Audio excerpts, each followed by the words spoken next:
I have this beautiful quilt on the frame, and it will be the perfect example of no-sew zones in the interior of a quilt. The first thing I'm going to do is set this up as a normal pantograph. Design sew quilt. I am starting new.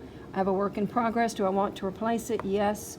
Do I want to erase it? Yes. And I'm going to reset the time. I am doing a pantograph. I am going to enter rectangle manually. The quilt is 72 by 72, so I'm actually going to make it 75. Enter by 75, enter, continue. So that I'm setting up a pantograph as I would if there were no need for a no-sew zone. So I'm going to say finished. I am going to use Woven Wind.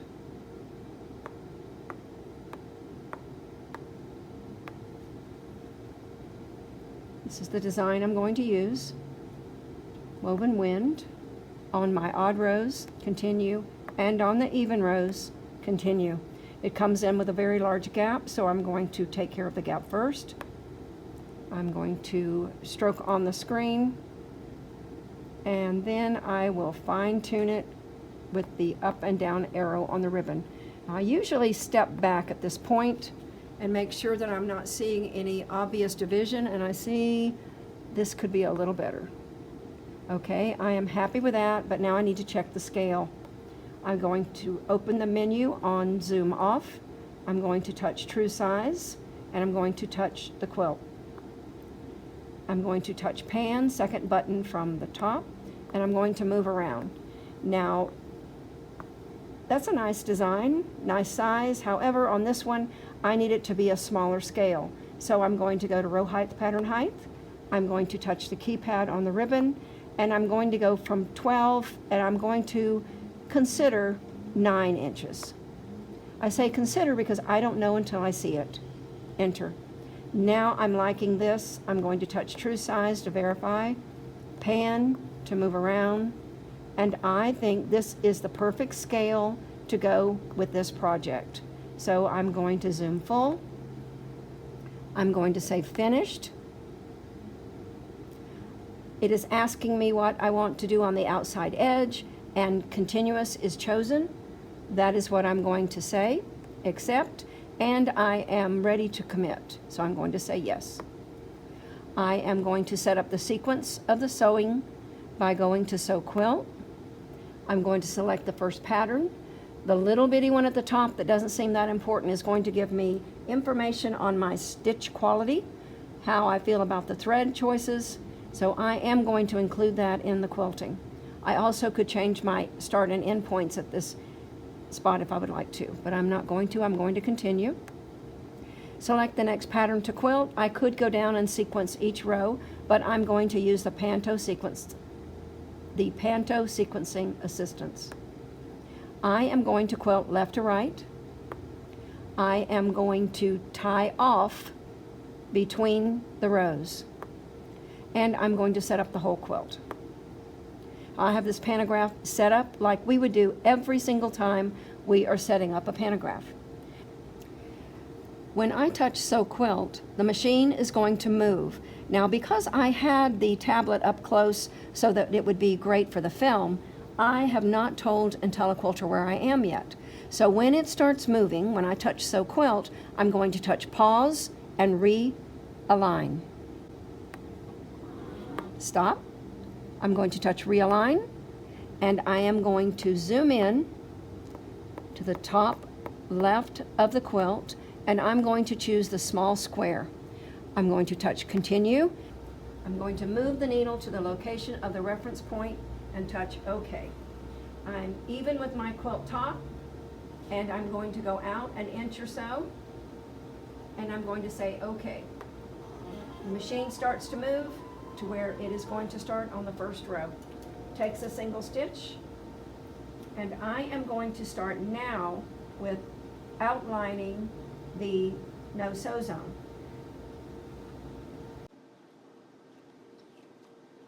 So instead of going into the sewing, I am going to back up again, back arrow, and I'm going to Add Edit Block. I need to create the block that represents the no-sew zone. So I'm going to go to Add Block, and it is going to be a standard block at this time. I am going to mark on Quilt.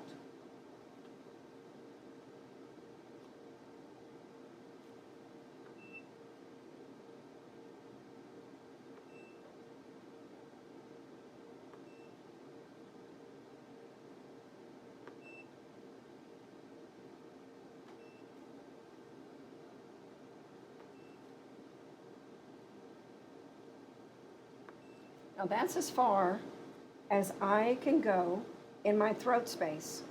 So I'm going to go straight across and continue marking this block.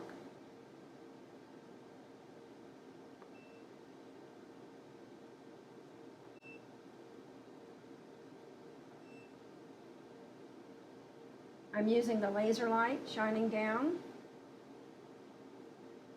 that represents where the needle would be, and that is guiding me in marking this block. It's a great tool. So you can see on the screen that I have a red outline where I marked the block.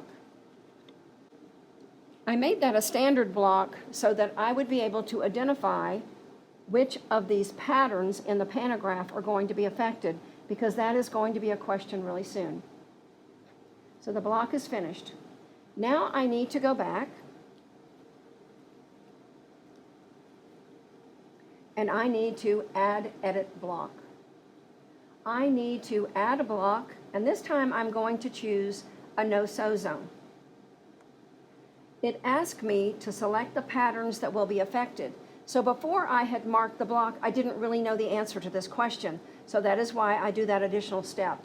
So this row is going to be affected, turns red, and this row is going to be affected. Now I have to be careful.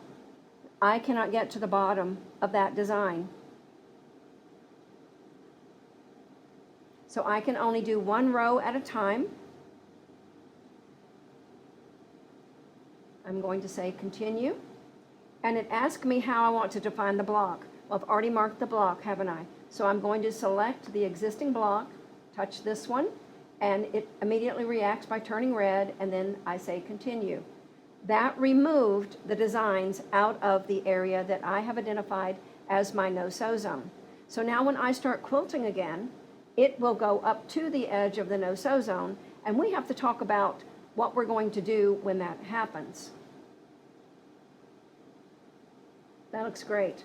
So what do we want to do when the design comes up to this block? There could be quite a bit of overstitching around the block. I've already ditched these blocks in preparation for using them as no-sew zones. So I have an area on the outside of the block that's already ditched where I can travel and it will not make a noticeable design. So I'm going to go through the choices. Jump stitch, no thank you. Tie off. Now let me think about this. My threshold is set at 0.05. So anything that is smaller than that, Intelliquilter is going to stitch for me. I'm going to go ahead and change that all the way to a 0. That way I know Intelliquilter will not make the decisions for me. And I'm going to say accept. Do you want to commit? Yes, I do. We are finished creating this no-sew zone.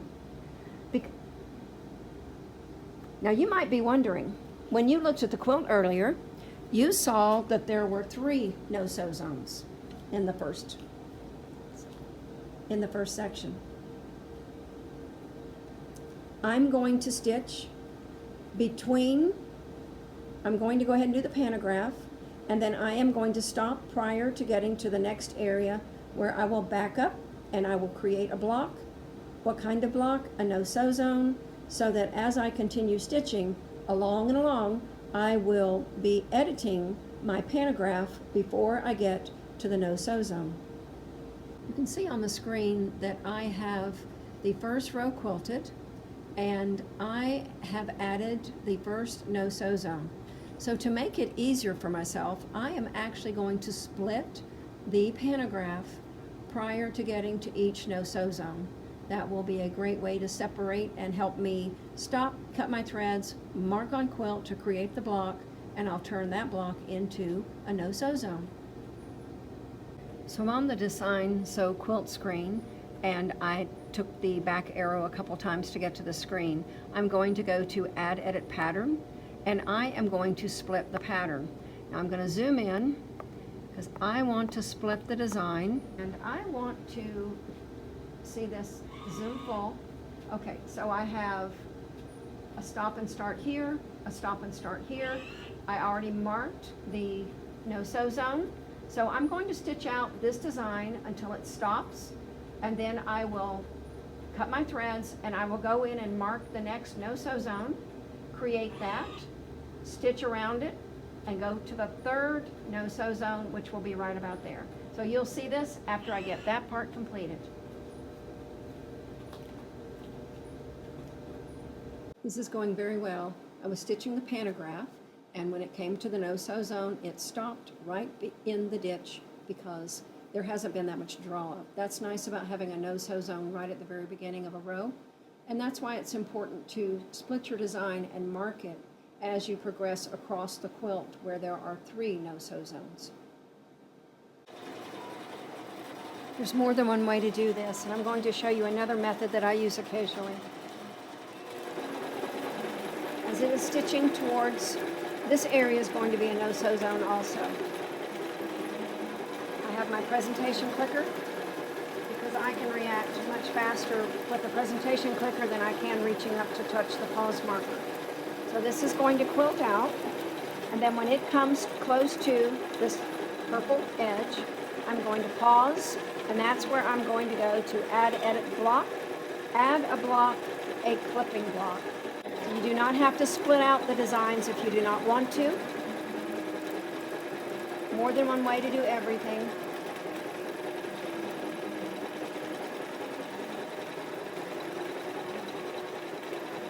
I'm watching it. If it gets close to the purple, I'm going to pause it. That was pretty close. Pause. So by using the presentation clicker, I was able to stop it exactly on the seam where the purple fabric starts.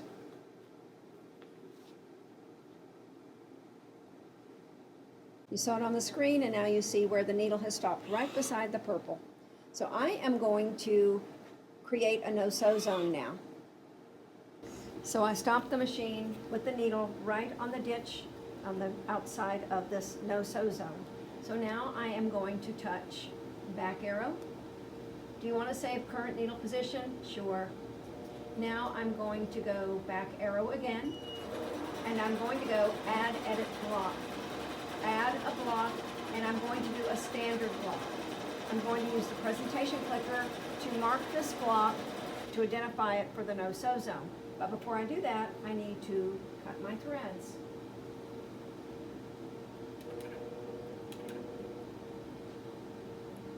And that's good. Now I'm going to mark on quilt. And start as far down as I can get. Click.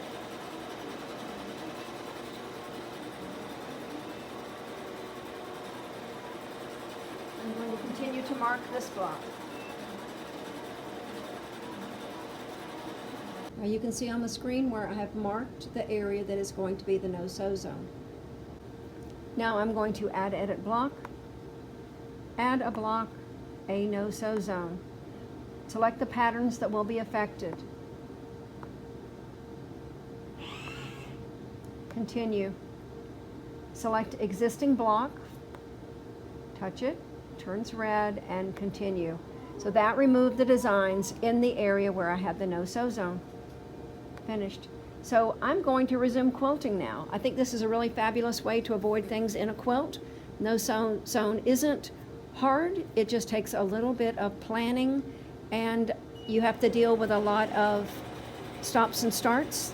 Now, I do not do a tie-off, even though I have this set for tie-off. When it bumps into my no-sew zone, I look to see where it would travel and where it would start again. I touch restart, and then I physically stitch around the edge of the no-sew zone until I can restart. That's a fabulous way to avoid an extreme amount of tie-offs. You might be surprised to learn that I have my ruler base on my machine while I'm using Intelliquilter. Because of the method that I use for my no-sew zones, where I tell IQ I want to tie off, there are times that the design comes into an area and then it will resume over here. I want to be able to stitch from where it stopped to the very next place it starts. So it's about an inch away. Now on a design that is front to back or left to right, I'm pretty good. But this might be a good place to show you why I have my ruler base on. I have to have a ruler base. I have my ruler set behind. I'm going to stay out of the way of and I'm just going to travel along that ditch by using my ruler. So that allows me a lot of control when I am working up here on a diagonal area. It's not as easy to stitch in the ditch diagonal, but it's very easy to stitch in the ditch left to right or front to back. So that works really well for that. I'm going to touch start. Takes a single stitch, and away it goes. And when it bumps back into the no-sew zone, I will use my ruler and travel along to the very next start. Looks like my bobbin wants attention too, doesn't it?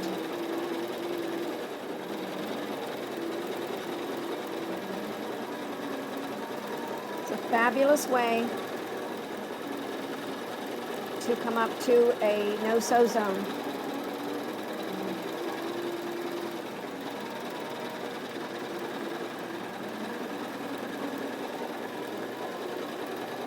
I do have to have my ruler foot on. That was a little bit different for me. I really love my scoop foot. But in order to use a ruler, you must have a ruler foot and the extended base on your machine. That's where it stops, right in the ditch. I couldn't be happier with that. Now, if you aren't comfortable doing it in manual mode, turn on your stitch regulator. And I look up at the screen and I can tell I need to travel about an inch or so. I can do that right in the ditch. When I'm looking up at the screen, I can tell that I am there. Turn this back off and touch start. Takes a single stitch and away it goes again.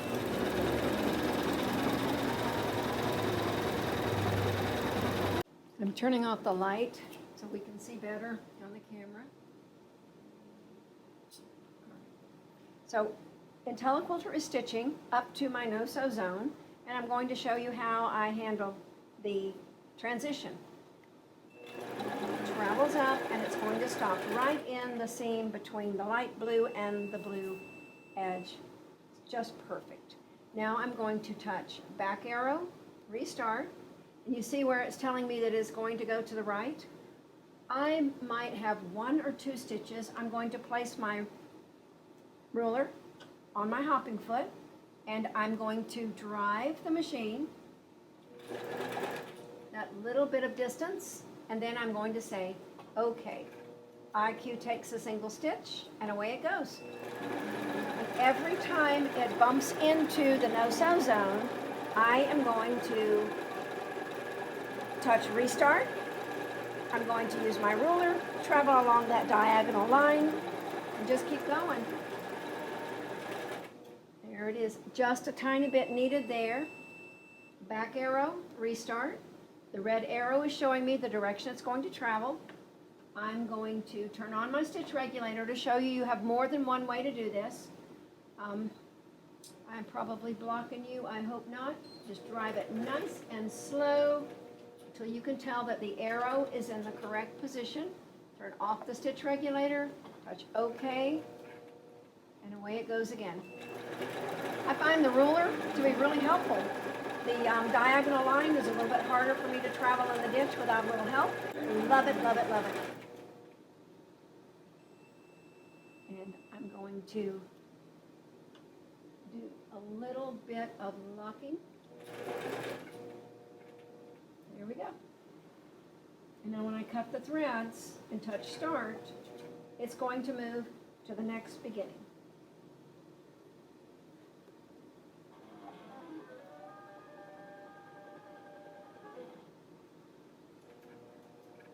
See how easy it is to use tie off as a transition for a no-sew zone? You really need to try this. It really is fun.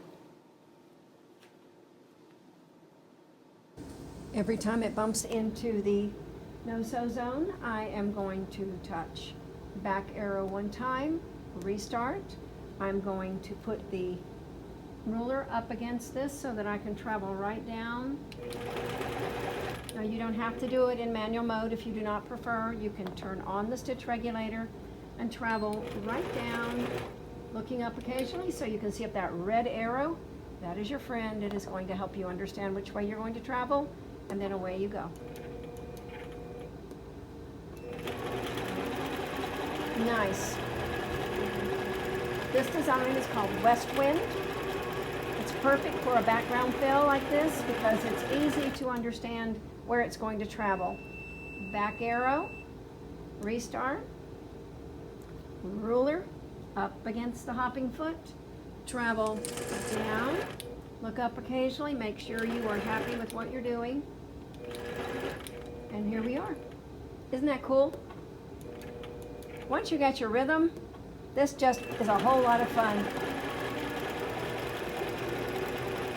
Okay, I need to do the adjust. This is a pantograph, so we are going to touch adjust, wake up the dashed line, wake up the dashed line on the right, and I am going to say snap to needle. I'm going to say finished, and there's a little bit more of the quilting to be done. Start. Now because I chose stop to tie off, I'm going to go back arrow, restart, move down this like this, get to the red arrow, touch OK. You see how this is? Very easy to do. Takes a little bit of time for sure, but sometimes you just need that really crisp edge on a no-sew zone. Back arrow once, touch restart, grab your ruler, and you have your ruler base on your machine. Just travel in the ditch for accuracy. And let's say OK and start. I love doing no-sew zones like this. Now I'm going to travel up the side because there's an area at the top that I haven't done yet. So as I'm getting closer, that's where I need to be. And touch restart so I get the helpful arrow and start. And this puts me at almost the halfway mark on this quilt. So even while making the video and the other things going on in my APQS store, this has been a very good day. I'm going to travel a little along the line.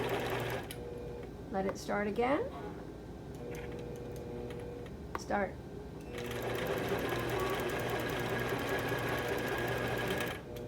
First time I've ever used my ruler base. Pretty cool. First time I've ever used my ruler base with Intelliquilter. Remember, you've got all these really amazing tools. Put them to use, right? Okay, if you have any questions about no-sew zones in the body of a quilt, reach out to me. I'm Sheridan Carter, and I'm happy to help you. I thought you would like to see this as I'm shutting down. I have, we've done quite a bit today. It's really a good thing. So I'm going to save this. This is for Sandra. Enter. It's saved in the work in progress. I'm also going to save it in my customer quilt. Would you like to overwrite, Sandra? I'm going to say no. I'm going to save it in class, select. And now I saved that in my class catalog because this is a very good video for showing people how to use a no-sew zone. Back arrow, system shutdown, yes.